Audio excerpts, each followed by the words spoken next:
Hola Altubers, hoy vamos a presentaros otro montón de libros porque sabemos que estas acumulaciones de lectura son lo que más os gusta de este canal porque tenéis en muy poco tiempo un montón de sugerencias que pueden ser aprovechadas en uno u otro sentido para decir a ese libro quiero leerlo o definitivamente esto no lo voy a leer porque no encaja con mis gustos. Nosotros por nuestra parte acumulamos títulos, acumulamos autores y vosotros decidís qué es lo que más os interesa.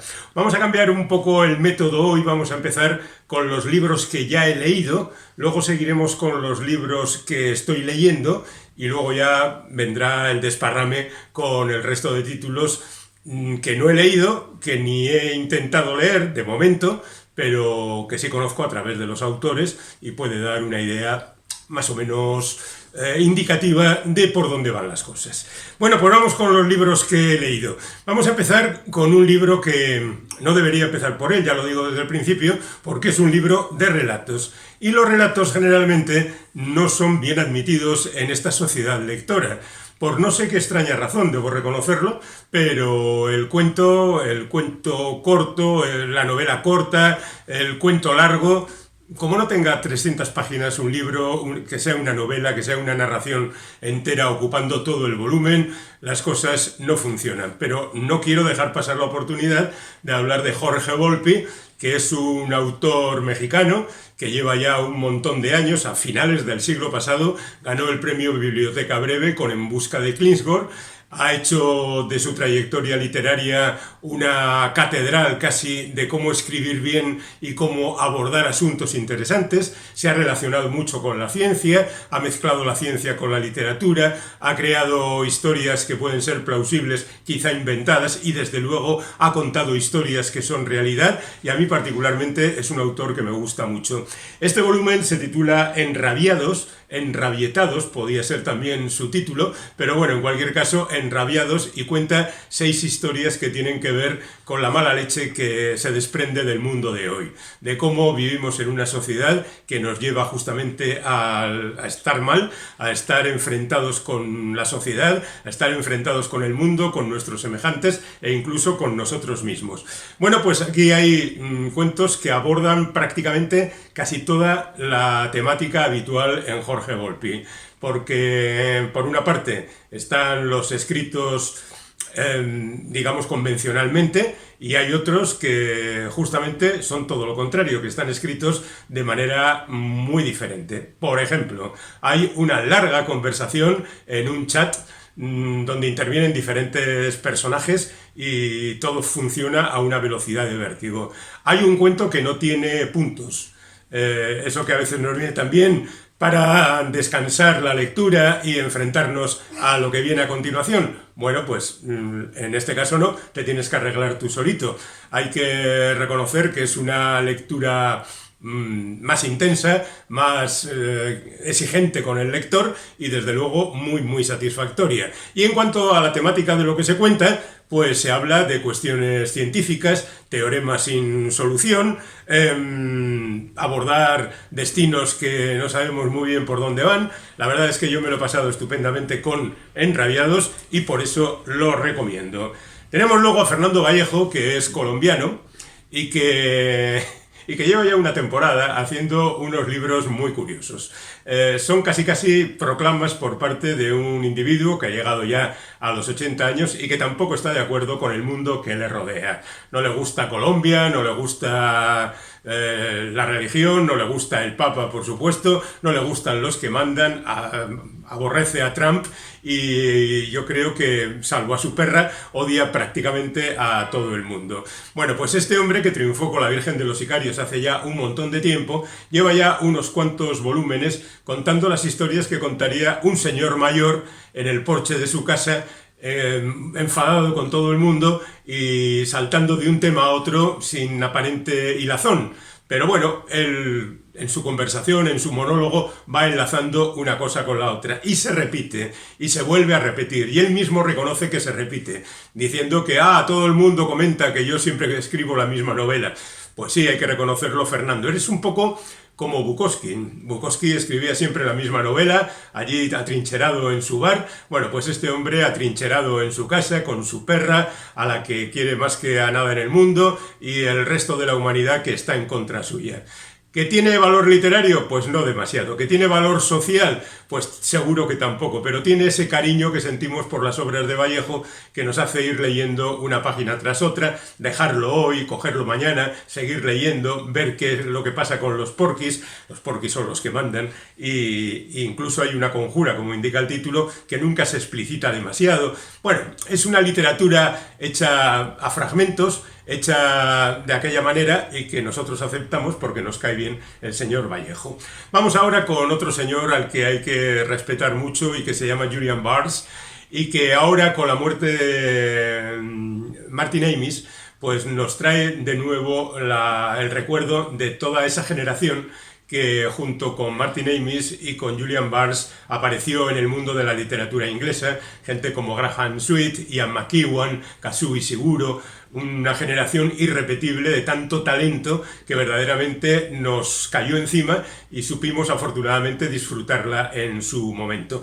Pero el tiempo va pasando naturalmente y las cosas cambian y el talento a veces no se mantiene. No quiero decir que el libro de Julian Barnes no sea interesante, pero lo voy a explicar tranquilamente para que veáis por dónde voy. Elizabeth Finch es el nombre de una profesora que tiene el protagonista. Vamos a considerar que el protagonista es Julian Barnes y que en su momento tuvo una profesora que de alguna manera marcó su carácter. Una mujer nada habitual, una mujer nada convencional, que daba unas clases absolutamente diferentes y que hablaba de cosas que a los alumnos les dejaba fascinados. Bueno, pues Julian Barnes, el narrador, por otra parte, durante un tiempo, durante la primera parte de este libro, va buscando la pista de esa Elizabeth Finch. Y cuando, bueno, descubre que ha muerto, habla con antiguos compañeros, trata de recoger su figura y de alguna manera homenajearla. Bien, esto por una parte, es una parte de la novela. Por otra, resulta que Elizabeth Finch estaba fascinada por la figura de Juliano el Apóstata, que seguramente es también alguna cuestión que tiene el propio Barnes en la cabeza desde hace mucho tiempo y que le gusta mucho. Bueno, la verdad es que Juliano el Apóstata es una figura verdaderamente gigantesca, quizá por el fracaso que supuso su intención de acabar con el cristianismo como religión oficial del Imperio Romano, y en consecuencia estuvo a punto de cambiar la historia y no lo logró. ¿Qué hubiera sido del mundo y de la historia si el cristianismo hubiera desaparecido de nuevo después de lo que hizo Constantino y su madre por instaurarlo? Hubiera desaparecido del Imperio Romano. Bueno, pues seguramente la vida hubiera sido algo diferente y la verdad es que es una figura, ya digo, interesante. La segunda parte del libro habla fundamentalmente de Juliano y la tercera mezcla Juliano y Elizabeth Finch. Y todo lo hace con una precisión, con una literatura que no desperdicia palabras, que lo cuenta todo de la mejor manera posible y de la forma más breve posible. Ya veis, este libro tiene 200 páginas. Me sorprende el poco caso que hace a la novela que escribió Gore Vidal sobre Juliano el Apóstata, que es por otra parte seguramente el texto que todos conocemos mejor sobre este curioso personaje. Y tenemos también... Vamos a pasar a la novela negra, a la nueva novela de Carme Chaparro. Carme Chaparro es presentadora de televisión, de informativos de televisión y de programas cercanos a la información, pero de un tiempo a esta parte lleva adelante una carrera literaria que alcanza aquí ya su cuarto escalón. Las tres primeras formaban una trilogía: No soy un monstruo, La química del odio y No decepciones a tu padre. Y Delito podría empezar una nueva serie. Digo que podría porque desconozco las intenciones de la autora. Delito no solo es una figura que nos relaciona con la novela negra, sino que también es el nombre de un travesti que durante el día ejerce de investigador relacionado con los muertos, y que por la noche pues se va a un club y hace este tipo de cosas. La verdad es que es un libro curioso, quizá demasiado voluminoso, tiene casi 500 páginas y lo cierto es que hay momentos en que la novela se pierde un poquito. Y también es curioso cómo el forense del principio, el bueno de Delito, acaba perdiéndose también un poco entre la novela, mientras que crecen otros personajes como una periodista que va a acaparar el protagonismo en las páginas finales. En ese sentido, quizá la novela está poco equilibrada, pero hay que tener en cuenta que es una novela que trata de entretenernos y de contarnos muchas cosas. Por cierto, que Delito es una novela que se suma a las que últimamente van derivando hacia posiciones más o menos extravagantes, dando cambios de guión muy rápidos, a veces no justificados, utilizando mucho el cliffhanger un tanto forzado ese de «oh, abrió la puerta y se encontró con él». ¿Quién es él? Pues lo descubrimos páginas más tarde. A mí me parece todo esto un poco artificial, pero entiendo que hay mucha gente que lo disfruta. Yo, en cambio, soy más del estilo clásico de novelas como Maldito Asfalto, de S.A. Cosby, que es un escritor estadounidense, afroamericano, y que escribe novela negra de lo más tradicional. La historia es la siguiente. Hay un tipo, el protagonista, que tiene un taller mecánico, pero de repente le ponen una franquicia en el mismo pueblo y, por supuesto, los precios hacen que a este hombre casi se presente en la ruina más absoluta. Tiene problemas, tiene una antigua mujer, una hija con esa mujer, tiene nueva mujer, tiene 2 hijos, a uno necesita unas gafas, otro necesita la ortodoncia y no tiene dinero. Y cada vez la situación es peor. Así que decide retomar su vieja actividad delictiva de servir de chofer en un atraco. Por supuesto, las cosas se complicarán, por supuesto entrarán en juego factores inesperados, aparecerán bandas de lo más variado, un atraco se convertirá en 2, la cosa cobrará velocidad y al final todos seguiremos encantados las peripecias del protagonista. La novela sigue el género tradicional estadounidense, es una novela dura, rápida, efectiva, con algunos muertos, con algunos atracos, con mucha policía y mucha diversión, afortunadamente. Así que ahí os dejo el título de Maldito Asfalto de S.A. Cosby, que es un autor que empieza a ser publicado entre nosotros. Y este libro es un libro viejo, os lo advierto, es un libro que se publicó hace 2 años, pero seguramente podréis encontrarlo a través de vuestro librero favorito, que os lo conseguirá sin mayor problema. Se titula Los muertos no mienten, lo escribe Stephen Spotwood y es prácticamente un Sherlock Holmes femenino. La protagonista es una detective encargada de solucionar los casos más curiosos en la década de los 40 en Estados Unidos, y tiene una ayudante que es una buscavidas que un buen día coincide con ella en un asunto, en una investigación, y a partir de ahí se convierte en su Watson particular, que va contando lo que su jefa hace y lo que ella también hace, porque esta mujer es mucho más efectiva y mucho más participativa en las historias que lo que era el Watson original, que era prácticamente el cronista salvo en ocasiones, como en El perro de Baskerville, era prácticamente el cronista de las hazañas de su jefe. Y por ahí circulan las cosas. Es una novela muy entretenida, muy divertida en ocasiones, muy reflexiva también en otras, y las intrigas están a la altura de las circunstancias. Así que tenedla en cuenta si os gustan este tipo de, digamos, pastiches de obras originales. Los muertos no mienten. Como lamentablemente la novela no parece haber tenido mucho éxito entre nosotros, pues no se han publicado más novelas de este autor y en consecuencia no tenemos más aventuras de esta buena gente. Nos vamos ahora con libros que estoy a medio leer. Aquí tenemos el último libro de Emmanuel Carrère, del que he leído poco menos de la mitad. A mí Emmanuel Carrère me parece el gran escritor del siglo 2021. Emmanuel Carrère es el apóstol de la autoficción. Esas historias reales en las que el protagonista se mete también, aunque sea como investigador, de un caso particular. Suyas son, por ejemplo, Limonov o El adversario, novelas gigantescas sobre temas verdaderamente interesantes. Pero es que además el bueno de Carrère es capaz de hacer literatura de cualquier asunto que aborde, porque hay que ver cómo cuenta las cosas. Un asunto tan delicado como, por ejemplo, la Biblia, en la novela El Reino, pues él lo hace tremendamente atractivo y a través de sus propias experiencias, y lo hace algo verdaderamente llamativo para el lector. Bueno, V13 es la crónica de los juicios por el V13, es decir, el viernes 13 de noviembre de 2015, el día, la noche mejor, de los atentados en París, en el Bataclan, en las terrazas, en el estadio de fútbol. El bueno de Manuel Carrer estuvo siguiendo las sesiones para el OBS, el Observador, y lo plasmó en cuestiones, en crónicas que entre nosotros también fueron publicadas, crónicas periodísticas que estaban muy bien, pero ahora lo ha juntado todo y ha hecho una especie de condensación de toda la historia en este libro. Yo debo reconocer que se han hecho buenas cosas en torno a esta historia, ¿no? Por ejemplo, la película de Jacques Lacuesta, Un año, una noche, o incluso la película que han hecho los franceses con Jean Dujardin como protagonista, que se titula Noviembre.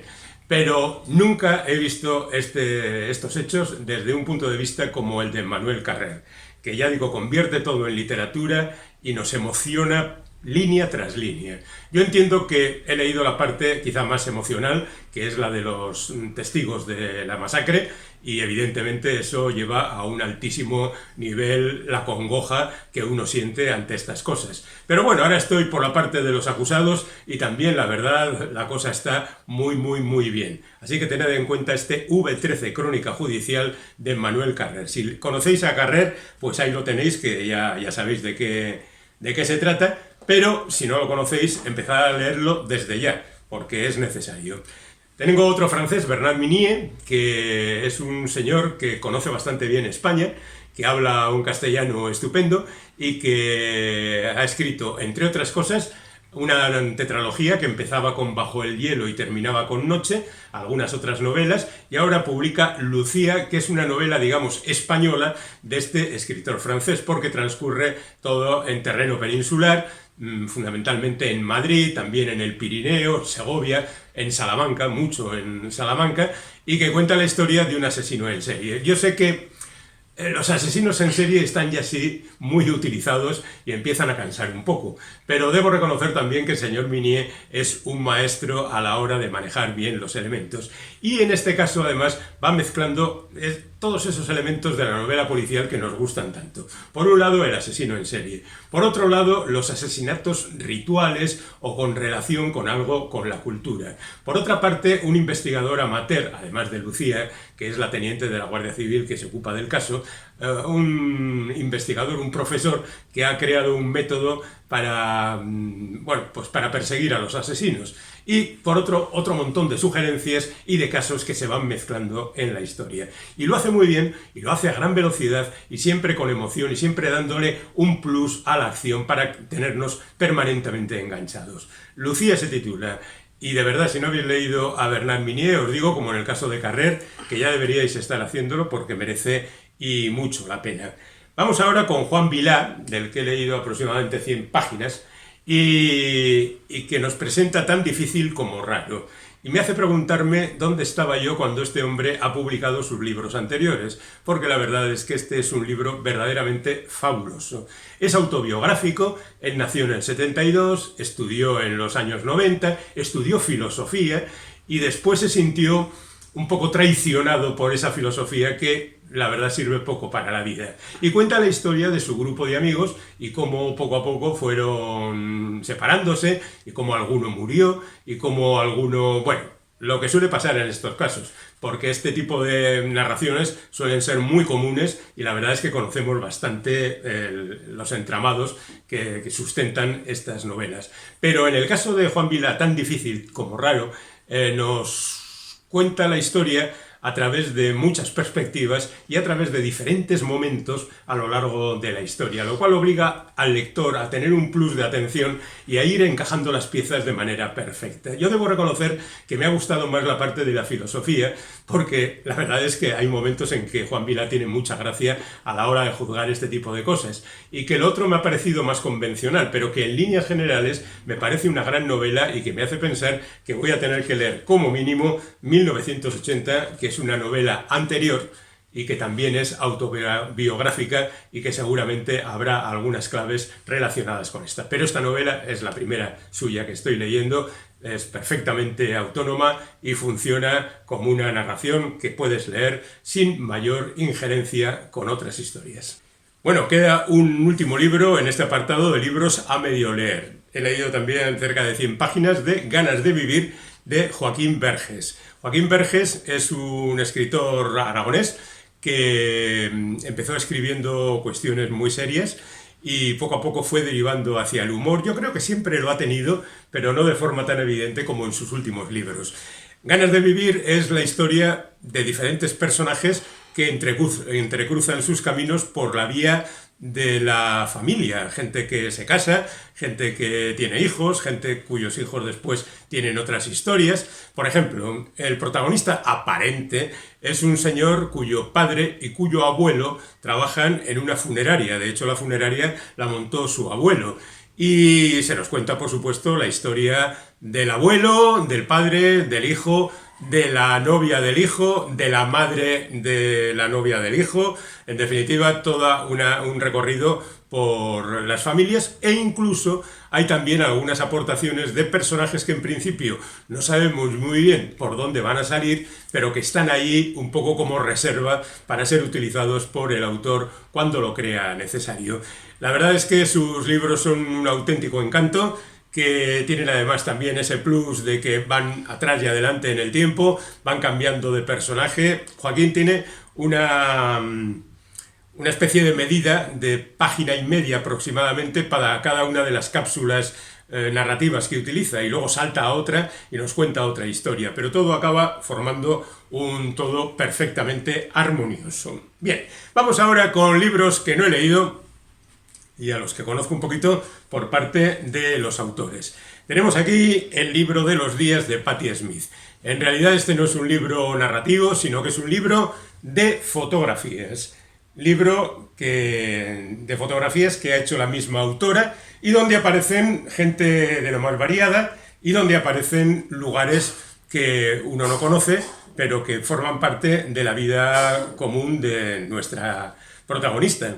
Así que, bueno, pues aquí tenemos a gente que va de Bob Dylan, por supuesto, como no podía ser de otra manera, hasta Yoko Ono y a casi todos los representantes de la época de la vida de Patti Smith, incluyendo a Haruki Murakami, que últimamente vuelve a estar muy de moda por los premios que le dan, aunque el Nobel se le escape todavía. Bueno, en cualquier caso, es un libro testimonio que no es fundamental, pero que nos da un poquito la visión de la vida de Patti Smith, esa señora a la que tanto agradecemos que se haya dedicado a la música y a la poesía. Nos vamos ahora con un escritor llamado Steve Sandberg, que no conozco de nada. O sea, contraviniendo un poco mis propias normas de hablar de gente a la que conozco, pues esta vez me lo salto, pero sí conozco al V de la historia que cuenta. El V de la historia que cuenta es Wojciech, que es un personaje que ha dado mucho de sí a lo largo de la historia, que ha servido para hacer obras de teatro, para escribir novelas, para escribir una ópera incluso, y además otras muchas cosas. ¿Por qué esta fama de este buen hombre? Pues porque casi se le puede considerar el primer asesino más o menos establecido del estilo Crimen y Castigo. Es decir, este señor mató a una mujer, después fue atrapado, fue juzgado, fue ejecutado, pasaron muchas cosas y eso ocurrió en el siglo XIX y su fama ha traspasado el tiempo y ha llegado hasta nosotros. ¿Qué nueva visión nos va a dar Steve Sandberg? Pues sinceramente no tengo ni idea, pero como la historia ya me parece muy atractiva, voy a darle el beneficio de la duda y lo vamos a dejar ahí por si os interesa.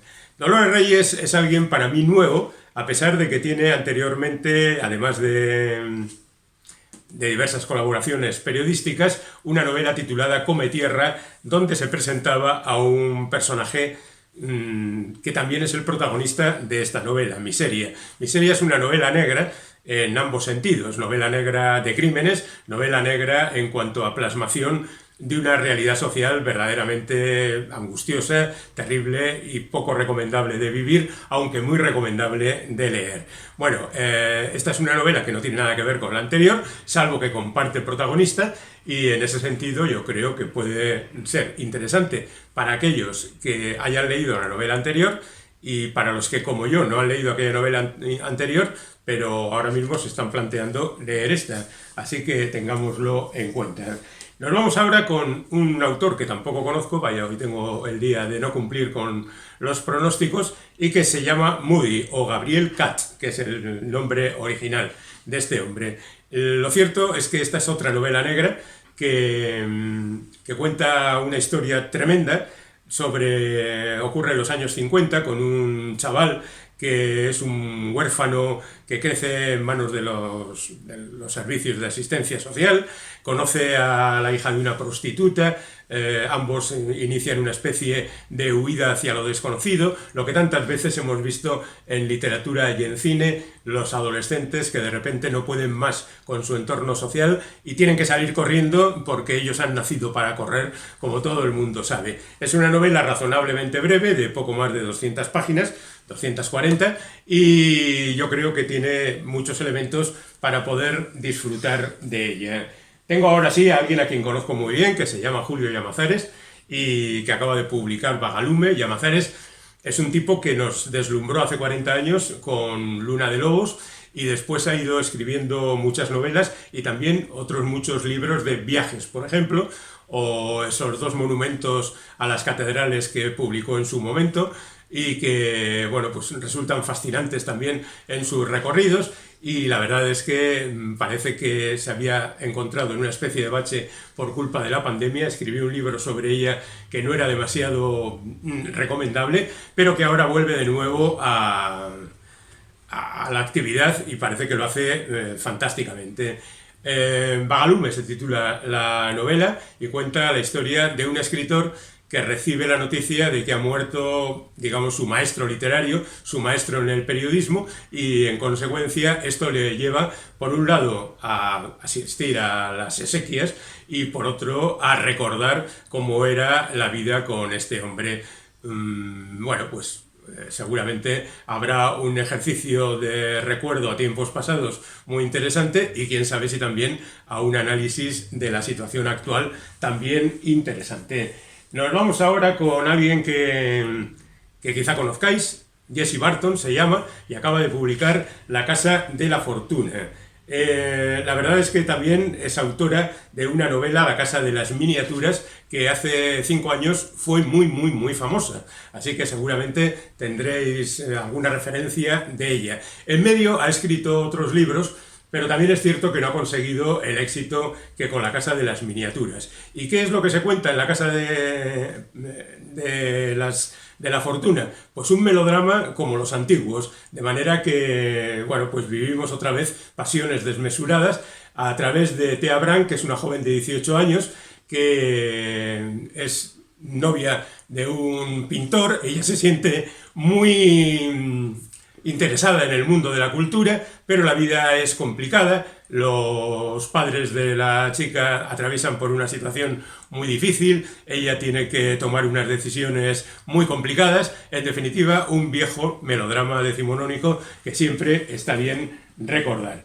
Y después de esto, pues yo creo que solo nos quedaría recordar estos cuentos completos de James Salter, porque James Salter es uno de los grandes novelistas estadounidenses, ya desaparecido, y que nos dejó algunas novelas verdaderamente importantes. Él era piloto, son grandes las novelas que hablan de su trabajo como recorredor de los cielos, pero también son grandes las novelas que hablan de la situación de Estados Unidos en cada momento. Y aquí tenemos una colección de cuentos que quizá nos sirva para entrar en su mundo. Ya he dicho al comienzo que los volúmenes de cuentos no son lo más agradecido por parte de los lectores, pero de verdad yo os insto a que leáis cuentos, porque generalmente o son por una parte una condensación de novelas muy interesantes, o por otra parte son elementos autóctonos que van directamente a un detalle muy particular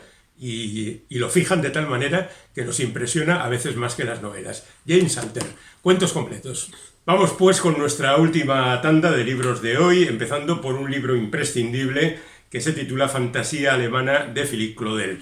No he leído este libro y debería haberlo hecho porque tiene apenas 150 páginas. Es un libro muy breve, pero conozco muy bien la obra de Philippe Claudel y reconozco que todos sus libros, todos, absolutamente todos, son altamente recomendables. Comenzó su trayectoria, por lo menos para nosotros, con Almas Grises, aquella novela ambientada en la Primera Guerra Mundial, donde venía a plantearse el conflicto entre perseguir a un asesino en un territorio donde están ocurriendo tantas salvajadas, tantas muertes, tanta masacre y perseguir a alguien que ha matado a una persona pues puede parecer una cuestión baladí. Bueno, pues esta novela nos devuelve de nuevo a territorio guerrero, en este caso de la Segunda Guerra Mundial, y nos presenta a 5 personajes, cada uno de los cuales vivirá una circunstancia particular. No se trata de una colección de cuentos, aunque bien podría considerarse así. Pero bueno, en cualquier caso, son 5 personajes, un intelectual que empieza a preguntarse por la locura de la vida, un soldado que trata de sobrevivir de la mejor manera posible, una huérfana que busca también encontrar un poco de alivio al dolor que siente, un anciano que encuentra en sus últimos días una situación desesperada. Todo ello con la exquisita prosa de Philippe Claudel, del que recomiendo no solo esta fantasía alemana, sino absolutamente todos sus libros. En cuanto leáis uno, quedaréis fascinados y seguiréis leyendo la obra de Claudel. También recomiendo la obra de Laura Ferrero. Laura Ferrero es una magnífica cuentista. Sus libros de cuentos son ejemplares y yo reconozco habérmelo pasado muy bien leyéndola.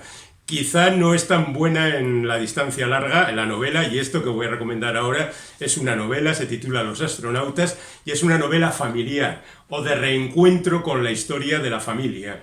La protagonista descubre que en su familia no quedan recuerdos, no quedan testimonios de los tiempos pasados y se pregunta por qué, a qué obedece esto. No es que sea como ahora que todo está lleno de fotografías porque hay medios para hacerlo, pero ya desde hace mucho tiempo atrás en las familias se han conservado estos testimonios fotográficos y otros documentos para, de alguna manera, fijar la historia de las familias. Bueno, pues de la familia de la protagonista no queda nada y ella se empeña en descubrirlo.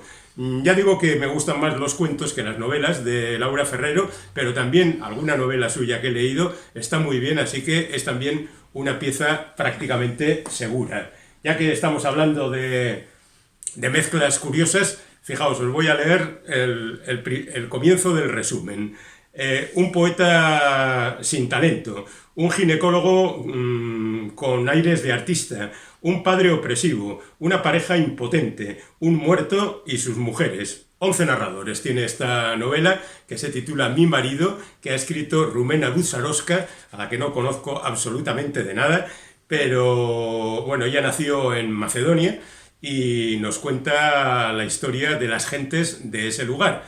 Como para mí resulta bastante desconocida, pues tengo 2 atractivos. Por una parte, descubrir estas circunstancias históricas y por otra, las intrigas que esta mujer ha ido tramando. Y terminamos la parte de los libros con la última novela de Petros Markaris. Es bien sabido que este hombre, desde la crisis de 2008, empezó una nueva trayectoria de su personaje, Kostas Yajaritos, y a partir de ahí pues ha ido contándonos los desastres de la crisis, después de la pandemia, etcétera, etcétera. Y sigue todavía con ello. La conjura de los suicidas es, no sé si el último capítulo, pero uno de los últimos de esta trayectoria que nos habla justamente de la crisis. En esta ocasión hay una serie de señores que se van conspirando para crear un grupo de suicidas y aparecen suicidados junto a la leyenda viva La conjura de los suicidas. Debo reconocer que ya hemos leído bastante a Markaris y en consecuencia no nos va a dar ninguna sorpresa, pero bueno, como siempre es agradable leer las aventuras de Kostas Yajaritos, ahí lo dejo. Y nos vamos con los cómics, con este libro, Para ti que eras joven. Originalmente estas son las páginas que escribieron para el jueves estos 2 locos que son Manel Fondevila y Albert Montaigne. Bueno, en original las páginas eran una doble página en cada número, se titulaba Para ti que eres joven. Pero claro, el tiempo ha pasado y ni los autores ni los lectores de entonces somos los jóvenes que éramos por aquel entonces. Bueno, pues aquí veis que hay lectura para exportar 200 páginas de historias recopiladas semana tras semana. No están todas, por supuesto, pero quizás seguramente las más divertidas. Y la verdad es que me he sorprendido riéndome, yo que soy un tío muy serio, cuando he leído algunas de estas cosas, sobre todo porque nos pone enfrente de un espejo y nos demuestra que, después de todo, la vida no era tan estupenda como creíamos.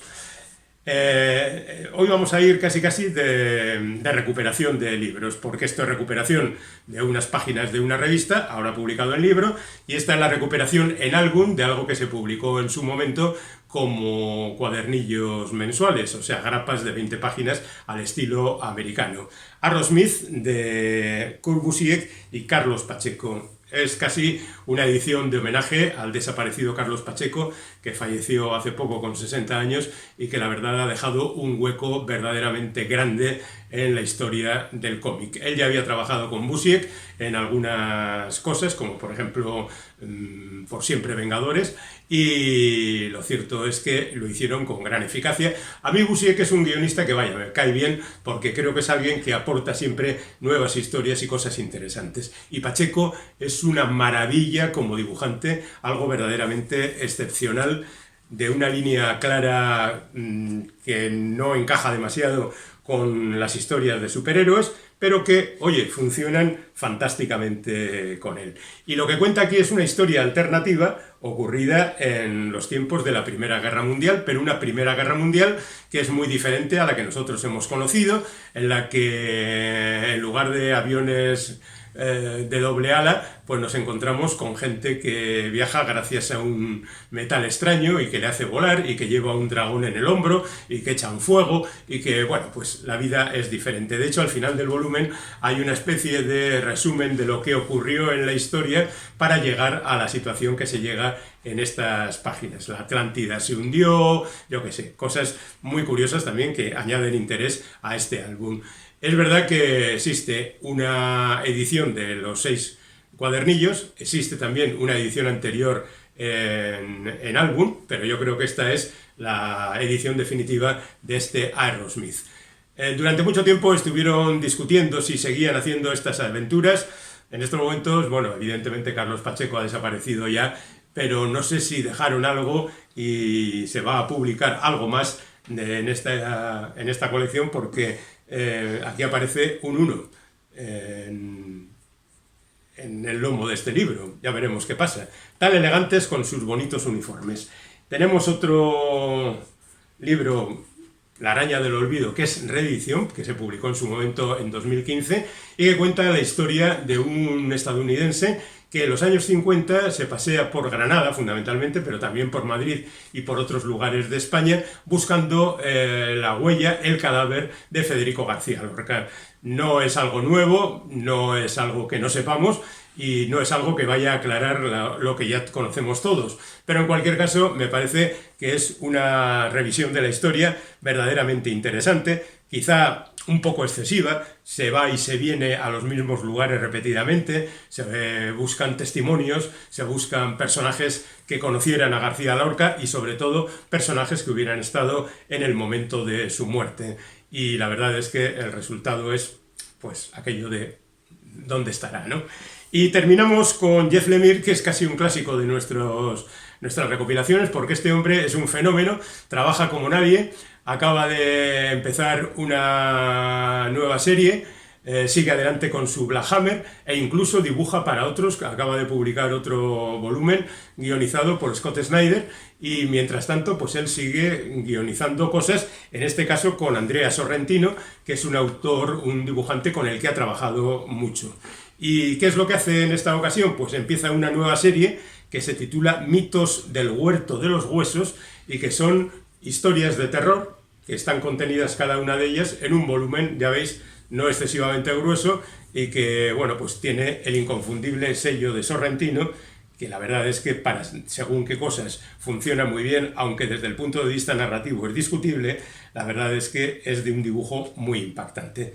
Bueno, y eso es lo que teníamos que contaros hoy. Esperamos que os sirva de selección de próximas lecturas y que paséis de nuevo por este canal cuando os venga bien a disfrutar de nuestras propuestas.